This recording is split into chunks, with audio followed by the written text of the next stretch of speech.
सबसे पहले तो मैं इचड़े की बातों का शुक्रिया अदा करता हूँ। अल्हम्दुलिल्लाह यहाँ पे आप फ्री मदनी फूड स्ट्रीट में खड़े हैं। अल्हम्दुलिल्लाह यहाँ पे बहुत बेबहा किस्म की माशाल्लाह जो ना आइटम्स हैं, अल्लाह का शुक्र है। देखें आप, जैसे माशाल्लाह ये लाइव जो है ना, ये चपली कबाब हमारे बन रहे हैं।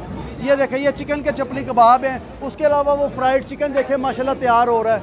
और इस तरह माशाल्लाह बिरयानी है चिकन की, फल फ्रूट हैं माशाल्लाह, लोग आ रहे हैं, खा रहे हैं। इसके अलावा अल्हम्दुलिल्लाह बच्चों की खोए वाली कुल्फ़ियों का अहतमाम किया हुआ है। और अल्हम्दुलिल्लाह ये देखें, ये सारा मामला माशाल्लाह ये बन रहे हैं यहाँ पे, बड़ी ज़बरदस्त किस्म की माशाल्लाह चीज़ें हैं आप देख रहे हैं। तो माशाल्लाह अल्लाह का शुक्र है, इंतज़ाम अल्हम्दुलिल्लाह अल्लाह पाक का आहिस्ता आहिस्ता इंसान को शऊर आता रहता है। इस बार हमने अपने माओ बहनों बेटियों के लिए अंदर घर का पूरा माशाल्लाह पोर्शन खोल दिया है। वहाँ पे हमने बैठने का भी इंतज़ाम रखा है। जो हमारी माएँ बहनें आएंगी अल्हम्दुलिल्लाह हम उनको बिठा के ठंडे मिनरल वाटर के साथ, कोक स्प्राइट की बोतलों के साथ, चपली कबाब, फ्राइड चिकन, साथ बिरयानियाँ, साथ फ्रूट, अल्हम्दुलिल्लाह सरकार की वलादत की खुशी में उनकी हम खिदमत करेंगे अल्हम्दुलिल्लाह। और जब वो आएंगी खाएंगे, उसके बाद हम सलूट मार के उनको भेजेंगे।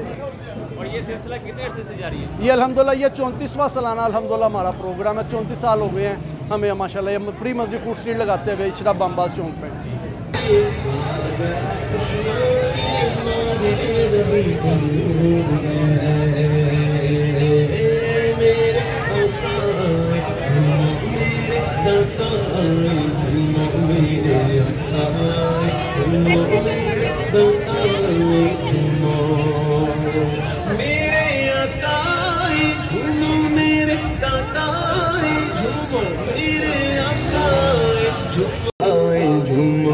सरकार की आमद मरहबा, दिलदार की आमद मरहबा, हम पार की आमद मरहबा, सब झूम के बोलो मरहबा।